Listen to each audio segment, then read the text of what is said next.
Good morning. Welcome back to my Google Doc TED Talk. We're doing something really crazy today. I was like noodling on what I wanted to do today, and I was like, yeah, okay, I'll do like a little training. Like if I was a coach like at 10K and I wanted to scale past 20K consistently and sustainably, this is what I do. And I was like, that's so boring. That is so boring. Like, how do we put some unpredictability in this? You know what I mean? So what do I do with all my half-baked ideas? I take them to AI with a really shitty prompt, and then I get it to help me out. Okay, so I just put this in here, and I didn't do it live because I just tried to record this video, and basically like what happened is the web, it wouldn't load because my computer's struggling. She struggles a little bit when I have Loom going, and then I was just staring at the screen like this, waiting for the prompt to finish, or like the input to come back, and I don't think you really want to look at that today. Maybe tomorrow, but not today. So yeah, I just redid this off camera. Anyways, okay, let's go. Yep, rambling. I'm making a YouTube video. I want you to help me come up with a scenario that's random so I can create a video from it. To give you a little bit of background on what I do, I help coaches stuck at revenue glass ceilings scale past and create sustainable revenue systems using email funnels. What I want you to do is give me a scenario of a coach stuck at $10,000 per month so I can make a video of explaining how to build a sustainable system to scale, whatever. Okay, yeah. That's what I did. Strong, actionable video. Okay. Just gonna skim this quick. I'll do what I want. Okay. Cool. So let's just go back over here. So this is a scenario. Hello, Sarah. Okay. She's a mindset business coach who consistently hits around $10,000 a month, but never more. Her revenue is reliable, okay, but only because she's constantly on sales calls and launching every 6 weeks and spending hours on Instagram GM stories. She has a small but loyal audience and a signature 8-week coaching program at $2,500. Okay, good price. Here's the problem. 90% of her sales comes from live launches. She's exhausted and rinse and repeat. Okay, that's problem number one. So we're going to break this. We're just going to get funky right away. Problem number one. We're just gonna get down and funky right away. She has no real email strategy, okay, and 12,000 subscribers, so that's problem number two. These are different problems we need to solve for, right? So like if I'm working with a client, this is information I would get from a sales call, and then I'd be like doing this in my brain. And so yeah, anyways. All of her lead gen is organic and unpredictable. She's scared to step back. I feel that. A lot of my clients are really scared to step back because they rely on these live things and masterclasses, and that's their revenue, right? That's not really like a separate strategy problem. That's just like more extra information, which is cool. Thanks so much. Her big question, how do I scale past $20,000 a month without burning out, relying on... I'm so glad you asked, Sarah. I'm going to tell you right now. Okay. So let's look at both the problems. Okay, so problem number one, she's exhausted from her live launches. Okay, and problem number two, she has no real email strategy, but she's grown a list of 12,000 but only sends newsletters. So she has two problems here. Number one, she is super burnt out from the live launches and wants a solution for that. Number two, she has a list of 1,200 lukewarm subscribers. So she's really sitting on a gold mine there, like not having a proper email strategy.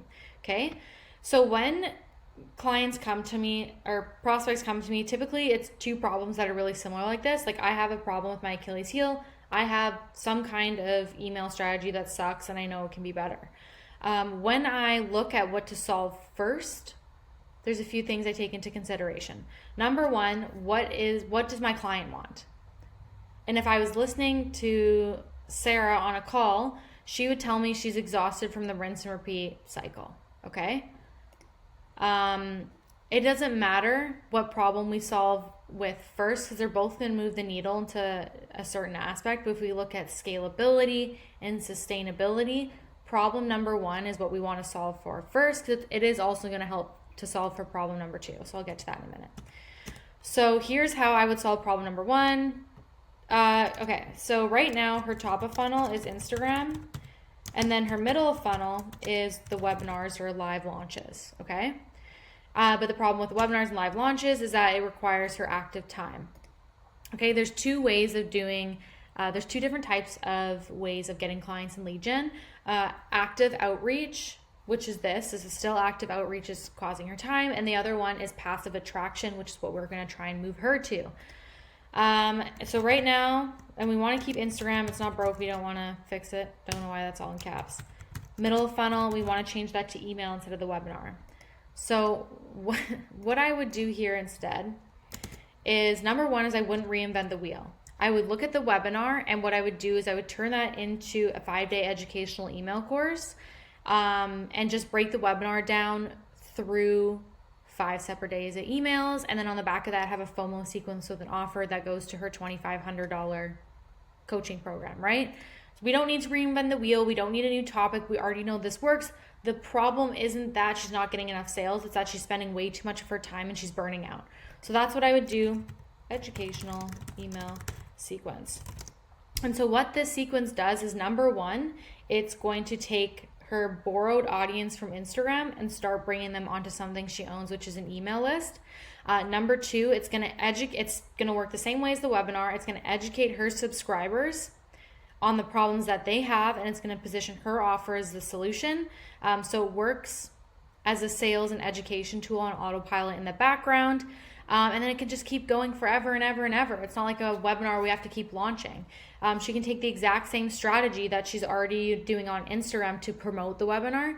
But instead of saying, sign up for the masterclass here or sign up for the webinar here, you're just going to be like, it's in my free course that I made for you.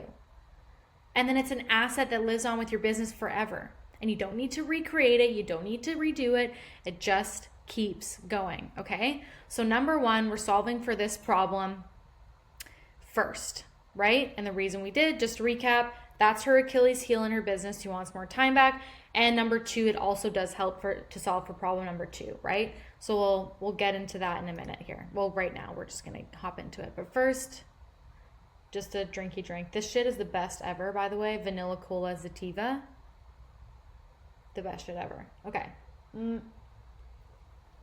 Problem number two. No real email strategy. She has a list of 1,200 people, but only sends newsletters when she's in launch mode. That's a mistake. Please don't do that. Please don't be a spam jackass, okay? So this also helps solve for problem number two, because before I even help her build out an email strategy, I'm just going to be like, girlfriend, I got you. I've created a 3-series email sequence to move these guys through the EEC. Because they've already opted in on their list. They've already said, hey, I'm really cool with you sending me emails. What we're going to do, we'll do it in batches. So obviously it doesn't trigger any like spam or anything like that. But we're going to move them in batches. We're going to move these 1,200 people through the educational email course. That's going to get more people across the line through her coaching as well. Right?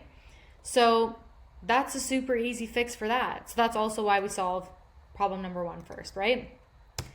And then, so another part of this problem, so once we get people through the educational email course, and the problem that she's sitting on now is 40 to 60% of the people who took the educational email course are going to lose their attention span to us, are going to lose interest if we aren't consistently nurturing that list over the next 3 months.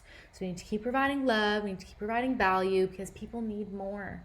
They need more to buy, they need more to trust, right? Because we live in a low trust economy. We don't live in a hit it and quit it economy. Think about what's happened in the past 5 years. People don't trust you. And typically people need 15 to 20 touch points with a brand before they feel comfortable buying, which is why the email funnel is so important, okay? So, little lesson for you here. There's 3 types of emails we can be sending, okay? So number one is value. Value is typically your newsletter style. It is a value-based email. They're learning about it. I always have actually I can't say always, okay? I usually have a soft sell for my clients, for myself, for these type of emails. And the reason being is because we don't run a charity here. We're running a business. And because the emails I write for my clients are so damn good and provide a lot of value and exactly what our target audience wants to hear, they don't care if there's a soft sell at the end, okay?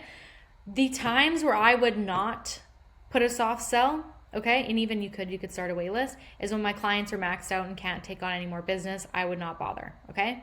However, you could start a wait list, like there's things you can do, right? So value, your educational emails. And then you got indirect, which is a mix of value and direct with a little bit of a harder sell than your value emails, okay? And then you got direct, which is basically what she's doing right now. They're usually short emails and they're like, hey, this is the problem you have, this is the solution I have, you want it? Come get it, kind of thing. But right now, this is all she's doing, and that's a big no-no because you come off as a spam jackass. People don't mind if you sell as long as there's value there. So based on her situation, she has a list of 1,200 people. We are bringing in more leads by the second with the EEC. This is the email strategy that I would have for her. I would start with 3 emails a week. Okay. And I would do a mix of value, indirect, and direct, but I would do 60%, 60 to 65% value, 30% direct, 30% indirect, and only 10% direct, right? And the reason being, because some of you are going to be sitting here like, and you're going to be like, well, she wants more clients when you be mostly direct. No, because she's burning her list right now by only sending direct, right? Like, people don't like to be sold to, but they also do at the same time. It's super weird. Like, I appreciate a good salesman. If I'm gonna, like, I love to get sold to, and almost like I like to get bamboozled in a way. But more so, people like to know that they're taken care of, they're educated, and so we need to provide more value, and then with some indirect, right? So indirect is gonna be like your case studies, your stories. Value is gonna be like strictly education, like you're not actually flexing any testimonials or anything like that, and then you're just like, hey, BT dubs, I have this thing. Okay, so that's how I'd solve for Sarah's problems. This is how I'd create a sustainable revenue system for her, right? Because once you take the borrowed traffic off of Instagram, you bridge it with the educational email course, 5-day educational email sequence, educating the target audience on the problems they have and presenting you as the solution. Then you need a strategy to continue to nurture those leads, show them love, so that they're like, damn, I want to buy from you so bad, right?